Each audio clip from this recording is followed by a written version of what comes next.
Thank you guys so much for joining us here this evening. My name is Hallie Grand, and I'm going to be facilitating the webinar this evening. So just a few reminders here before we get started. Your cameras, microphones, and the chat are all going to be disabled during the webinar. So if you have any questions during the presentation, please use that Q&A feature that's going to be located on the bottom of the screen in Zoom. We will answer all questions at the end of the presentation. If you have any comments that you would like to provide about the information being proposed here tonight, please email that to the designated email address, which is cfish@tpwd.texas.gov. That'll be shown on the screen at least one more time here this evening, and will be sent in a follow-up email from Zoom tomorrow. And I think that's everything that I need to cover here. I'm going to hand it over to Brian Bartram to go through the presentation this evening. All right, good evening, everybody. I'm Brian Bartram with Coastal Fisheries, the Texas Parks and Wildlife Department. Let me share screen here and we'll get started.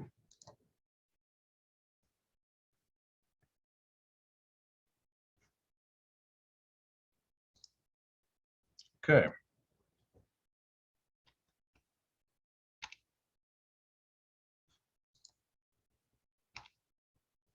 Okay, well, once again, my name is Brian Bartram and I'm with Coastal Fisheries. And the purpose of this meeting is to gather public input on the proposed changes to freeze event closure rules and proposed changes and additions to the freeze closure areas. And this public feedback will be presented to the Texas Parks and Wildlife Commission in November. So following the freeze event in February 2021 and a subsequent presentation at the March Commission meeting, we committed to evaluating and possibly refining the freeze closure rules and the areas that are impacted by a closure. The department has a list of freeze closure areas that we can close to angling during a freeze event. These areas are typically areas of deeper water adjacent to shallower water, and fish can retreat to these deeper, warmer waters during a freeze event. They often come in the form of canal subdivisions or harbors. So back in 2005, the executive director was given the authority to close deepwater refugia during freezing conditions in order to protect marine resources. We've used this authority 3 times since 2005, and most recently this authority was used during the 2021 winter storm event. Following this most recent freeze, the department began to reassess our ability to efficiently respond to such events and decided that some changes might be warranted at this time.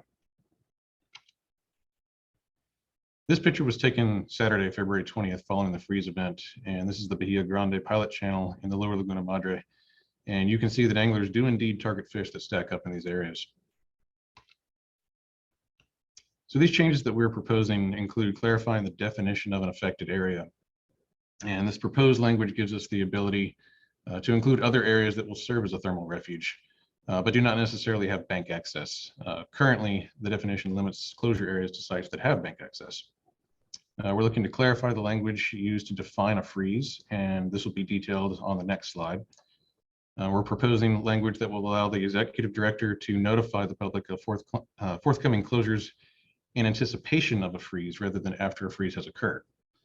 We're also seeking to establish reopening criteria based on water temperatures as measured by select NOAA tide stations. And once those water temperatures reach a minimum of 50 degrees Fahrenheit and are expected to remain above 40 degrees Fahrenheit for at least 48 hours, the executive director may allow fishing to resume in those affected areas. So currently, our definition of a freeze is a period of cold weather that begins when the air temperature drops to or below 32 degrees Fahrenheit and creates a risk of depletion of 1 or more game fish species. The proposed language would be a period of cold weather during which air temperatures are expected to cause coastal water temperatures to fall below 40 degrees Fahrenheit, creating a risk of depletion of 1 or more game fish species. This threshold was chosen since approximately 40 degrees Fahrenheit is the water temperature at which species like spotted sea trout and red drum begin to suffer cold-related mortality. So over the past several months, we asked our coastal fisheries staff to take an inventory of our current closure areas. We also consulted with local game wardens to consider their observations from during and after this last freeze event, as well as past events. We asked staff to identify sites that they would recommend keeping, any that wanted to delete, any to consider adding, or identify a site that needed to be modified. But first, let me give you a quick rundown of existing sites. First, on the Upper Coast. In Sabine Lake, we have Entergy Outfall. Galveston Bay, we have Offutt's Bayou and Moses Lake. Matagorda Bay, we have the Palacios Shrimp Basin, Matagorda Harbor, and Harbor Refuge. And in San Antonio Bay, we have the Army Hole. Now, on the Lower Coast, we have numerous sites in Aransas Bay. In Corpus Christi Bay, we currently do not have any closure sites. In Upper Laguna Madre, we have the Padre Island Canal site. And in Lower Laguna Madre, we have the Port Mansfield Harbor, Brazos Santiago Pass South Jetty, and the Port Isabel closure site. And staff recommended that all the existing sites on these last two slides be retained. So after our evaluations were complete, staff recommended keeping 17 sites as is, adding 16 new sites, mostly on the Lower Coast, modifying 2 sites, and combining 4 existing sites with 1 new site to create a large aggregate site. We'll review maps of these proposed new and modified sites in the coming slides. So going from north to south, you'll see that no changes or additions were recommended for Sabine or Galveston Bay ecosystems. Also, no changes were proposed for San Antonio Bay. So let's move on to Matagorda Bay. So staff recommended keeping the current sites there, and they recommended adding 3 new sites. And we'll go over maps of those sites. So here's Port Lavaca Harbor, also known as Evelyn's, Peninsula Park Harbor, and Bay Harbor Canals. All right, moving south to Aransas Bay, staff recommended keeping all 11 current sites and adding 3 new sites, modifying 1 current site, and combining 4 current sites with 1 of the proposed new sites to create 1 large aggregate site. And one other change I wanted to mention is that the map of the Little Bay closure site on our freeze closure webpage will be updated to include all waters of Little Bay. And this will accurately depict the description of the Little Bay closure site. All right, so new sites in Aransas Bay, recommending the Reserve, Fulton Harbor, and the islands of Rockport. And once again, that one's to be combined with 4 current sites. And I'll show you a map of how that works in a second. All right, so this is the Reserve site, Fulton Harbor. Staff also recommended modifying the Rockport Harbor site to include a shallow area just east of the bulkhead, and I'll show you a map here of that in a second. Large numbers of game fish were observed by our staff recovering in the shallow water area once water temperatures began to warm up. So you'll see the areas with the yellow lines in it. That's the proposed additional area to add to the Rockport Harbor site. And this is a photo that was taken Friday, February 19th, after the freeze, at the time when water temperatures were rising and hundreds of fish were using this area to recover. All right, and staff are recommending to combine the existing Palm Harbor, Bahia Bay, La Buena Vida, and City by the Sea closure sites with the proposed islands of Rockport site.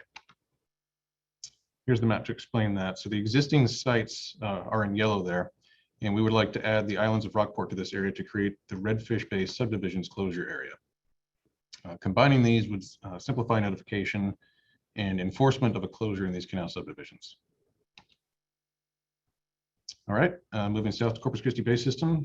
Like I said, currently we have no designated freeze closure areas, but we're recommending adding 5 sites. So we have Rincon Harbor and Nueces Bay, Pelican Cove and Bay Harbor subdivisions in western Redfish Bay, Island Moorings Canal subdivision near Port Aransas, Harbor Island Hole on the backside of Harbor Island, and the Barney Davis outfall down in Oso Bay. Moving south to Upper Laguna Madre, they recommend keeping the Padre Island Canal site, currently the only site, and they're recommending adding 3 new sites, and we'll go over maps of those. All right, this is a map of the Bluffs Point Channel site, the Tropic Isles Canal subdivision, and the proposed Humboldt Channel closure area. Okay, moving south to Lower Laguna Madre, Staff recommend keeping 2 of the 3 current sites as is, those being the Port Mansfield Harbor and Brazos Santiago Pass South Jetty. And they recommend adding 3 new sites, and we'll go over a map to those. And they recommend modifying the existing Port Isabel site and including additional deep water areas in Port Isabel. So this is a map of the newly proposed Bahia Grande Pilot Channel site, San Martin Lake and Pilot Channel site, the Sandy Shores Channel site, and this is the Port Isabel site, and the portion you see shaded in yellow is the existing Port Isabel closure site. After consulting with local game wardens, it was recommended by staff to add all deep water areas within the city of Port Isabel proper, which would significantly expand this site. All right, that's all I have for y'all. Be happy to field any questions at this time, or feel free to comment online at the email address you see there, cfish@tpwd.texas.gov. All right, let me see if I can check the chat here.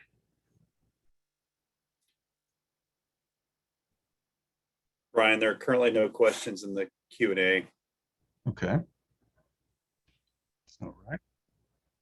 Give it just a couple minutes here. See if anybody's typing a question. I'm gonna stop sharing for the time being.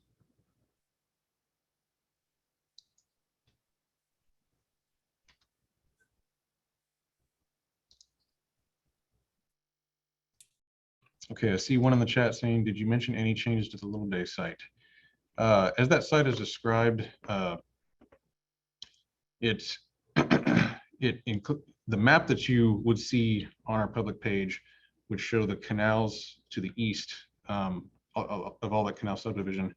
However, that site actually includes all the waters of Little Bay. So the map that you will see on the public facing page will be changed to reflect that description.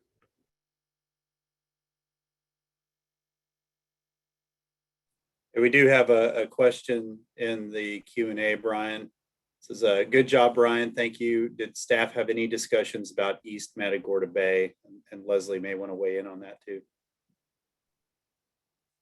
I'm not aware of any discussions that occurred regarding that area. Leslie, feel free to jump in if there were any discussions that I wasn't privy to. We did have discussions here. You saw we did add that one site to East Matagorda near the bridges. You know, we're looking for the depth of the water. So while there were some areas we could have added, we were trying to be parsimonious and just add what was needful because of depth. Thanks, Leslie.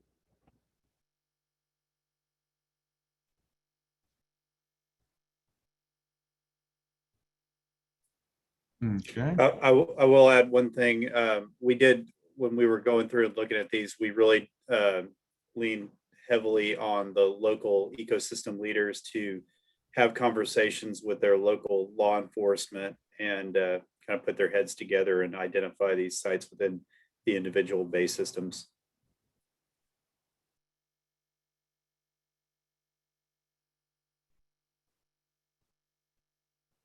All right, I'm not seeing any more questions at the moment in the chat.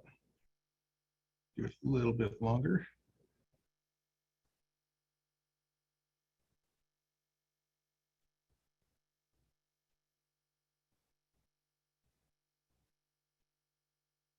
All right. I don't see any more questions coming in, so Yeah.